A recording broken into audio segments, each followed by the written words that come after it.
Hello and welcome back.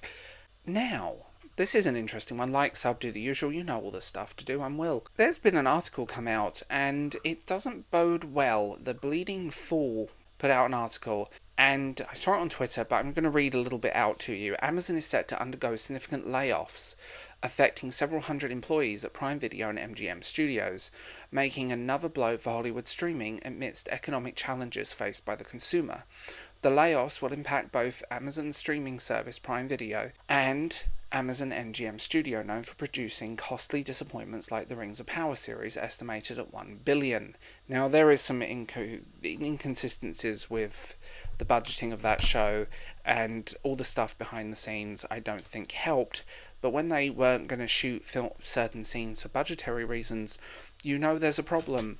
And literally, Amazon have been cancelling shows left, right and centre. Big shows that were doing far better than Rings of Power.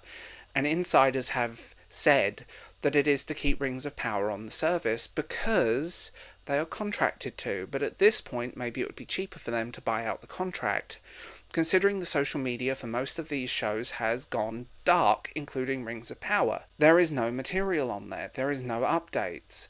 And so far, you have Fellowship of Commies and other places are really just doing the promotion for it, which I find really strange. Under normal circumstances, like I said, that would have been cancelled.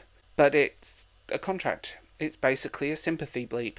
And it's interesting because streaming, and I think costly productions are a very small part of it. I do think it's the consumer as well. I think people are faced with decisions now. We are in an economic hellhole. And people are faced with decisions. And those decisions are, do I put fuel in my car? Do I pay my rent? Do I feed my family and myself? Or do I have a costly streaming service? Once, streaming was, it was amazing. I loved Netflix when it first came out, but Netflix has become disappointing. Prime hasn't produced anything good outside of a handful of shows. And without naming websites, you can watch this stuff for free on the internet and download it. And I do not support that, by the way, but you know what I mean. It's fascinating. But people are faced with a choice, and that choice is, I think I'd rather have fuel in my truck and food in my fridge and my rent paid than anything else. How would you do that? These streaming services are, it's just absurd at this point. The amount of money is absurd that these are costing, and they're putting their prices up. Netflix has gone up.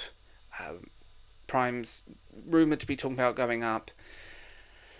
And other places like Disney Plus. Disney Plus is basically failing because it's not producing good content and it's bleeding subscribers and money. And people aren't engaging with this content in the first place. And why engage with content that you're not interested in if you are not, if it's not for you, and if you're facing economic hardship, what do you do? It's very simple. I mean, all of these streaming services, you can watch a lot of content for free on things like Freevee and Plex and so on, and they're completely free. They just run ads, and I'd rather have a free service with ads than paying a lot of money for stuff, because we are in that situation. I think it's a twofold issue that people are not enjoying the content that's being created. People are facing economic decisions that is proving more difficult than they realised, and we're in a situation where the government is throwing cost of living payments at people, but they're not helping much. Let's hear that one. Someone's going to have to pay this back. It's just a thing. Someone's going to have to pay all this money back, and right now inflation is through the roof.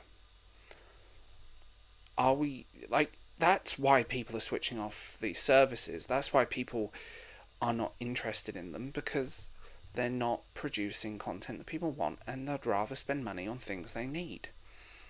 Because no one needs this. You can go your entire life without watching a movie.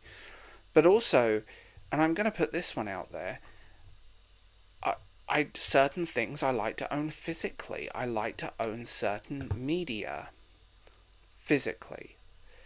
And I still buy DVDs, and I still buy Blu-rays, and I still buy certain movies I like. There's a handful of things I've bought digitally, but not many of them. You know, I always say that, as a content, as when you make content, when you're watching content, when you're consuming content, there is a whole list of things that none of this stuff is essential for us.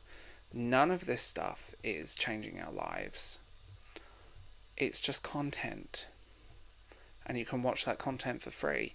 I know plenty of people who, and I'm very iffy about this, that don't buy movies and TV shows. They just download them.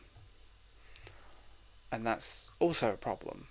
Hollywood has proven itself to be unable to create a good movie. Marvel aren't doing well, and sort of Disney's pull out of physical media in some markets is also going to hurt a lot, because there are collectors. Yes, we are consuming less media, we are consuming less stuff, physical media that is, but there is this small group of people that want to collect these things that they love and enjoy. And I just wonder what's next and how it's going to work and what's going to happen.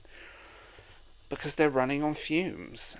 And this desperate bid for content and using drama as promotion is just ridiculous. Like, people are switching off. Normies are switching off. People are going, I'm not interested in this. And that's simple. Because they have other things and more important things to worry about. And that's the end of it. I think streaming as a whole started out amazing, and it was originally, people didn't go to these things for originals. They went to these things for the shows they loved and the movies they loved and the stuff they loved. But the focus on original content, I think, has done a lot more harm than good. And a few originals is fine and great, but remembering that this content that's all that is. A lot of these streaming services are creating shows that are purely content, just to fill a gap or fill a void. And like I said, both of these streaming services have fantastic series. All of them do, but a lot of it, there's a lot of detritus, a lot of crap, and a lot of stuff that's just pointless. That's it. That's all it is. And people would rather spend money on things they actually need, things they want, things they actually use, than some random movie. I think the future of streaming is kind of on its knees. I think forever changed how we consume, but also the uptake in 2020 of streaming services, in my humble opinion, was doomed to crash, because people suddenly have their lives back and are doing the same things, and everything went back to normal. That's it.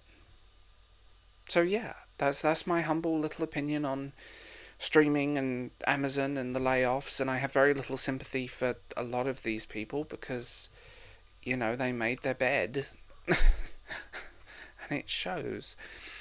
But there are going to be, as much as I don't have sympathy, no one should be out of a job right now, so that's a whole different discussion, I suppose. But I wonder what's next, because clearly there is problems here, and the bubble, I think, is bursting, but very slowly.